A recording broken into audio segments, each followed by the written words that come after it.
मुझे बहुत अच्छा लगा। और यहाँ पर उपस्थित ये मीडिया के बंधु, इलेक्ट्रॉनिक मीडिया और प्रिंट मीडिया के बंधुओं, क्योंकि आपकी कलम में वो दम है कि आप हमारी आवाज को पूरे देश और विदेश तक पहुंचाते हैं, सुर्खियां बनाते। भले मुझे विवादित कहे तो मुझे कोई फर्क नहीं पड़ता, क्योंकि मैंने भगवा पहना है। मैं सच को सच कहूंगी, चाहे मेरी गर्दन भी चली जाए, मुझे इसकी कोई परवाह नहीं। बहुत सुंदर विषय रखा यहाँ पर। डॉक्टर, चिकित्सक, शिक्षक और चिकित्सक, ये दोनों देश की रीढ़ है। और इनके सामने मैं बात रखूं, मुझे बहुत अच्छा लग रहा है, क्योंकि मेरा कुछ समय मैं प्रिंसिपल रही करनाल में, कन्याओं के बीच में। मैंने बियाबान जंगल में हॉस्टल, और मेरे जीवन में एक बड़ी अद्भुत घटनाएं घटती है। मेरे जो चैलेंज होता है जीवन में, जो कोई स्वीकार नहीं करता, वो साध्वी प्राची स्वीकार करती है। मैंने बियाबान जंगल में हॉस्टल बनाया और मैं बच्चियों के साथ में रही। वहां की बच्चियां बहुत ऊंचे ऊंचे पदों पर है। मुझे बहुत अच्छा लग रहा है आपके बीच में आकर के। संगोष्ठी का मतलब एक गहन विचार और चिंतन होना चाहिए। आज जो भाई साहब ने विषय दिया है ना, ये जो विषय हिंदुत्व पर प्रहार, ये जो विषय है ना, ये बहुत हल्का नहीं है। ये हमारे धर्म पर आघात है। आने वाले समय में महाप्रलय, ध्यान देना, उस हिंदू को आतंकवादी कहा गया। आतंकवाद से जोड़ने का पत्रकार बंधुओं प्रयास किया गया। उन लोगों के द्वारा जिन्होंने 70 साल तक देश को केवल मात्र लूटने का काम किया, उनके द्वारा हिंदू धर्म पर प्रहार किए जा रहे हैं। मुझे तो अफसोस है, बहुत अफसोस है इस बात का। उस हिंदुओं को, उस हिंदुत्व को बदनाम करने की साजिश जो पूरे विश्व के अंदर खोजने चलोगे, तो केवल और केवल हिंदू धर्म हिंदुत्व है जो कहता है ओम देव शांति, अंतरिक्ष शांति, पृथ्वी शांति, आप है शांति, अंतरिक्ष शांति, पूरे विश्व में शांति होनी चाहिए। सर्वे भवन्तु सुखिनः की बात अगर कोई संस्कृति कहती है, कोई धर्म कहता है, मेरा चैलेंज है, केवल और केवल हिंदू धर्म कहता है सर्वे भवन्तु सुखिनः, सब सुखी होने चाहिए। पूरे विश्व के प्राणी मात्र के सुख की कामना अगर कोई करता है तो वो हिंदू धर्म है। इससे आगे इतने नहीं, सामित्रस्य चक्षुषा, हर प्राणी मात्र को, केवल इंसान को नहीं। कुछ लोगों ने तो हिंदुस्तान को केवल बाजार माना है, लेकिन हिंदू धर्म ने और हिंदू संस्कृति ने पूरे विश्व को परिवार माना है। वसुधैव कुटुंबकम की बात है। उस हिंदू धर्म को बदनाम करने की साजिश। हिंदू तो डेंगू है, मलेरिया है, क्या क्या नहीं, और कितनी गालियां दी मेरे भाई। मुझे तो बड़ा दर्द होता है, बहुत पीड़ा होती है, क्योंकि मैं हिंदू धर्म में जन्मी हूँ। परसों भी मैं जब मुजफ्फरनगर के अंदर न्यायालय में थी, जब जज साहब ने कहा कि क्या आप वहां गए, मैंने कहा जज साहब मैंने हिंदू धर्म में जन्म लिया है और हिंदू धर्म में जन्म लिया है, मेरा उत्तरदायित्व बनता है, क्योंकि मैं हिंदू धर्म की रोटियां खाती हूँ। किसी बहन बेटी के साथ अत्याचार होगा, अनाचार होगा, तो उस परिवार को साध्वी प्राची साक्षी न्याय दिलाने का काम करेगी। ये मुझे गर्व है, मुझे फक्र है इस बात पर। आप मेरे ऊपर रासुका लगे, चाहे कुछ भी हो जाए, अब भी मैं उसका दंड भुगतने के लिए तैयार हूं। लेकिन किसी बहन बेटी के साथ गलत होगा तो सातवीं प्राची उसको बर्दाश्त नहीं कर पाएगी। बड़े अफसोस की बात है, हम बोलते नहीं है जी, और नए नए मुद्दे आ रहे हैं। इतना बढ़िया, इतनी अच्छी सरकारें हैं और इस मुद्दे पर चर्चा करने की क्या जरूरत है? हाँ जरूरी। अगर आप मुझे, मैं कट्टर हिंदू हूं पत्रकार बंधुओं, मुझे कट्टर हिंदू पसंद है, और जो कट्टर हिंदू नहीं है, ध्यान देना, वो भविष्य का मुसलमान है। मैं किसी मुस्लिम से कोई परहेज नहीं रखती, गुरेज नहीं रखती, लेकिन सच्चाई बताती हूं। क्यों परेशान हूं? इसीलिए परेशान हूं कि जरा उनकी पुराण पढ़ करके देखो।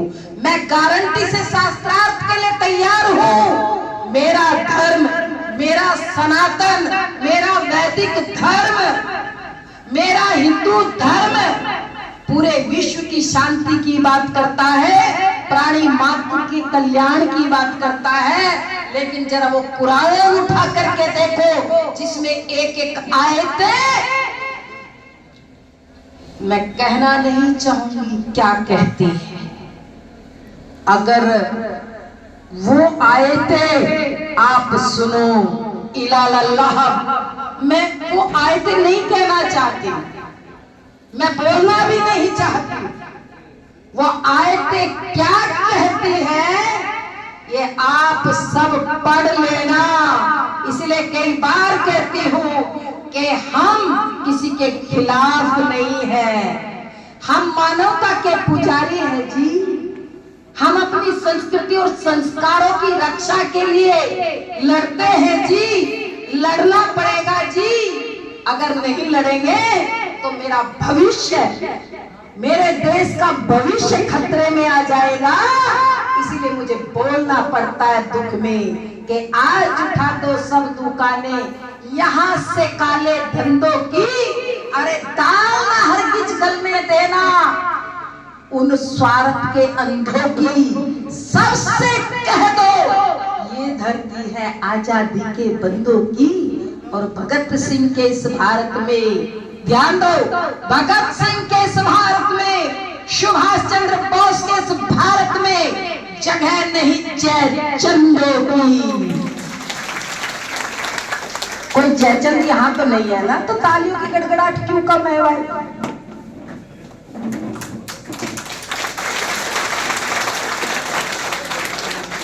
मेरे भाई को जयचंदों नहीं तो हराने का काम किया। बहुत दुखी हूं इस बात से।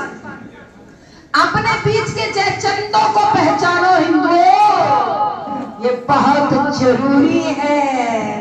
इसीलिए कह रही हूं कि आज उठा दो सब दुकानें यहाँ से काले धंधों की। अरे दाल ना हरगिज गलने देना अवस्वार्थ के अंधों की। सबसे कह दो ये धरती है आजादी के बंदों की। और भगत सिंह के इस भारत में जगह नहीं जयचंदों की। नहीं चलेगा काम भाइयों, बहुत समझदार लोग हैं, नहीं चलेगा काम भाइयों।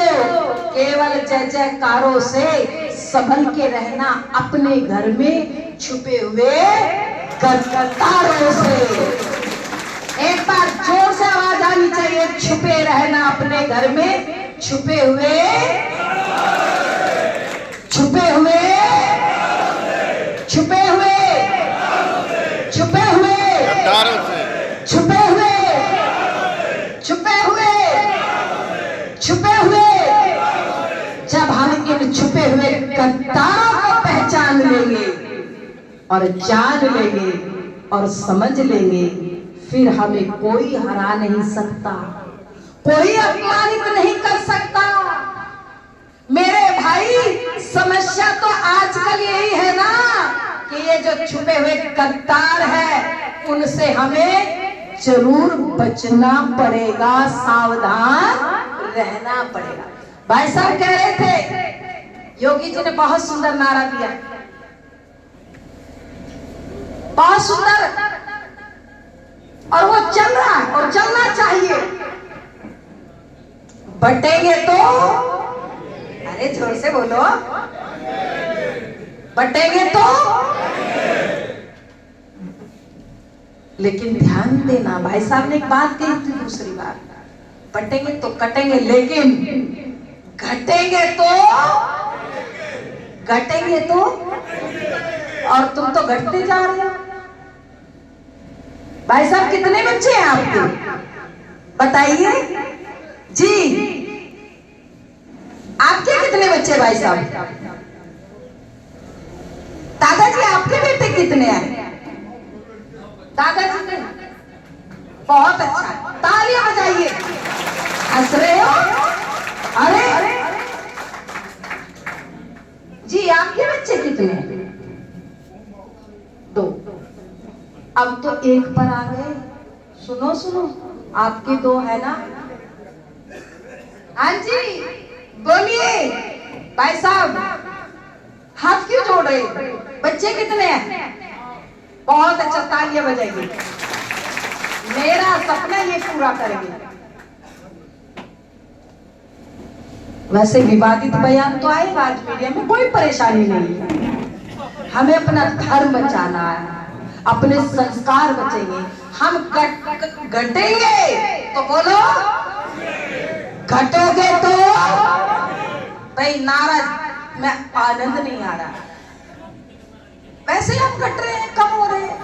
बोलो तो ये संस्कार जब हम सोचते हैं तो हमारे मुंह पर आता है, इसीलिए बोलिए, घटेंगे तो, घटेंगे तो, घटेंगे तो, घटेंगे तो, घटेंगे तो, बटेंगे नहीं, कटेंगे।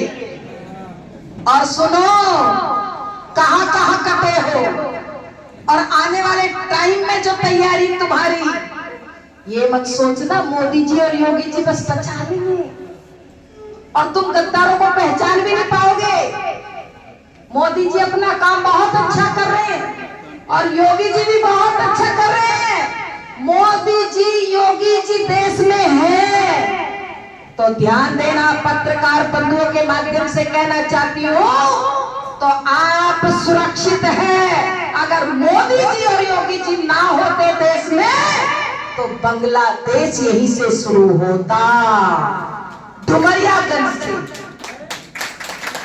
क्या समझ रहे हो आप? जहां जहां हिंदू कम है वो छोड़ करके भाग जा रहा। भाई साहब ने सारी बातें बताई, मैं दोहराऊंगी नहीं, इसीलिए जरा सोचिए तो सही। लोग संविधान संविधान चिल्ला रहे हैं जी, प्रोफेसर्स भी यहां पर है, डॉक्टर्स भी यहां पर है, राष्ट्रभक्त भी यहां पर है।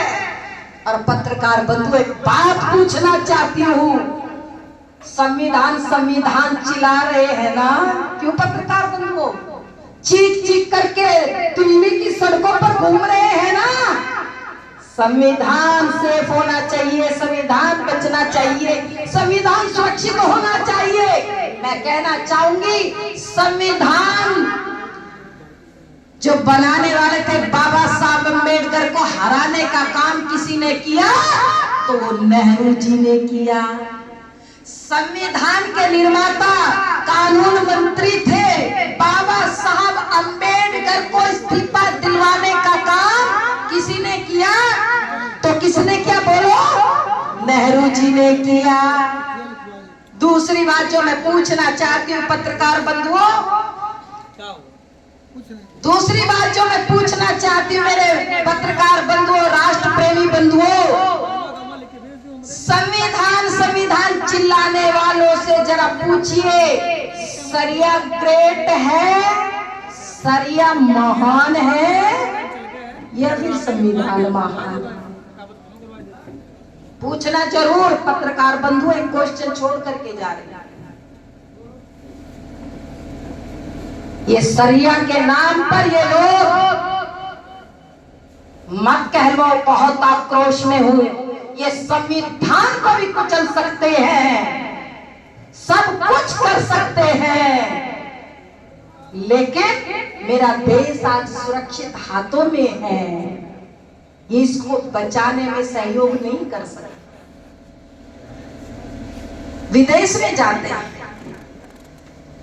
नए साल पर राहुल गांधी कहाँ है जी, किसी पत्रकार बंधु को पता है या पता कर लेना कहाँ पर। मैं नहीं कहूँ क्योंकि मैं साध्वी हूं, मेरी भाषा मर्यादित होनी चाहिए।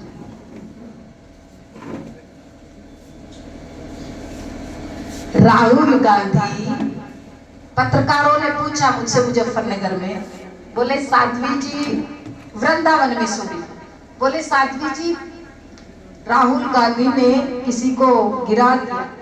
मैंने कहा मेरे भाई एक बात ध्यान रखना, वो पप्पू है, तो पप्पू किसी को भी टक्कर मार सकता है, सब बच करके रहो। बचना हमारा अपना उत्तरदायित्व है, पप्पू से सब बच करके रहो। अपनी सुरक्षा अपने हाथ में है, ये लोग बौखलाए हुए हैं।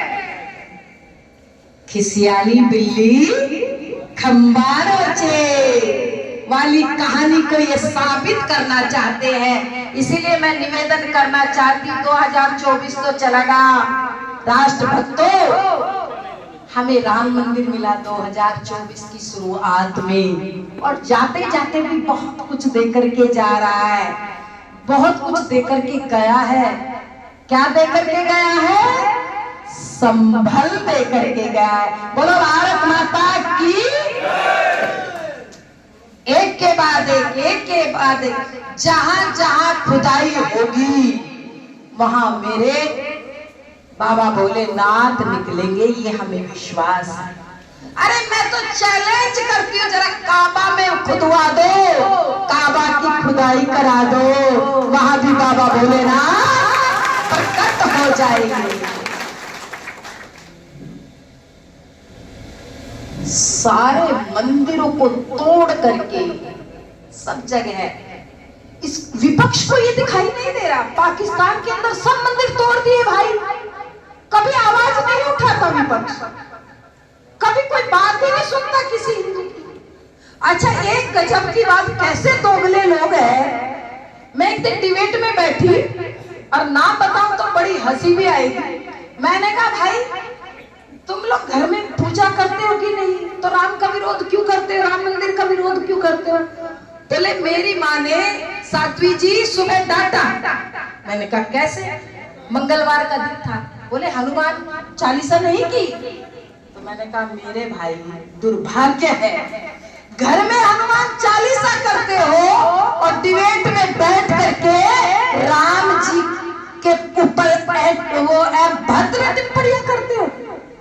क्या गजब की बात, कैसे दोगले लोग। इसीलिए ये जो विपक्ष के दोगले लोग हैं, इससे जरा ज्यादा दिमाग लगाने की जरूरत नहीं हमें। इसीलिए मैं कहती हूँ भाई यकीन मानो, उत्तर प्रदेश में अब बहुत शांति, बहुत शांति है, और ये शांति बुलडोजर से आई है। कैसे आई है? केवल ये जो हथियार बाबा ने अपनाया है ना योगी जी ने, और ध्यान रखना अगर योगी जी ना होते उत्तर प्रदेश में, भारतीय जनता पार्टी की सरकार ना होती उत्तर प्रदेश में, तो बांग्लादेश होने में देर नहीं लगती। और जो लोग हिंदुओं को गालियां देते, पत्रकार बंधुओं, मेरा हाथ जोड़ करके निवेदन है मीडिया के बंधुओं से, जो लोग हिंदुओं को गालियां देते हैं, हिंदुओं का मखौल उड़ाते हैं, हिंदुओं के ऊपर भद्दे भद्दे कमेंट करते हैं, उन लोगों को मीडिया के बंधुओं जरा एक बार मेरी बहुत दिल की इच्छा जरा ये पूरी करा दो, उनको जरा 10 दिन के लिए बांग्लादेश में भेज दो। ये बहुत जरूरी है कि नहीं है? जोर से बोलो, जरूरी है ना? जरूरी है ना? उन लोगों को जरूर बांग्लादेश भेज दो, उनसे मैं रिक्वेस्ट करती हूँ जो गालियां देते जरा वहां जाओ। और सुनो देशभक्तों, तुम भी जरा सावधान और सचेत हो जाओ। सावधान और सचेत करने के लिए आई हूँ। 2 दिन का सफर करके मैं आपके बीच में आई हूँ, तो आपको मैं सावधान और सचेत करने के लिए इसलिए आई हूँ कि हम जो जातीयता में बटे हुए हैं। भाई साहब को किसने हराया जी, जरा बताना विधायक जी को।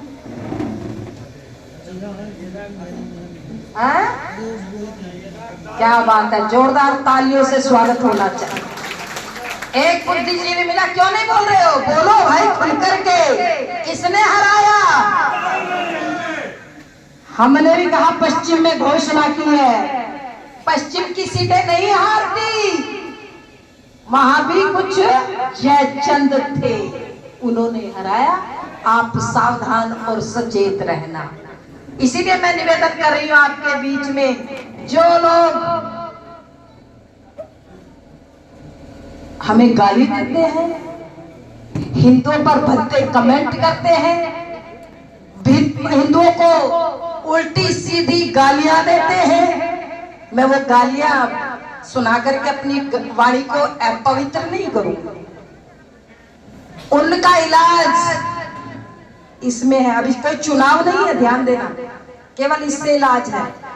जो बोल नहीं सकता वो इससे इलाज कर सकता है। समझ रहे हो ना इशारे? अभी कोई चुनाव नहीं है, कभी आप समझो, जब चुनाव होगा तो आपके बीच में आऊंगी जरूर। इसीलिए कहती हूँ, जातीयता की दीवारों को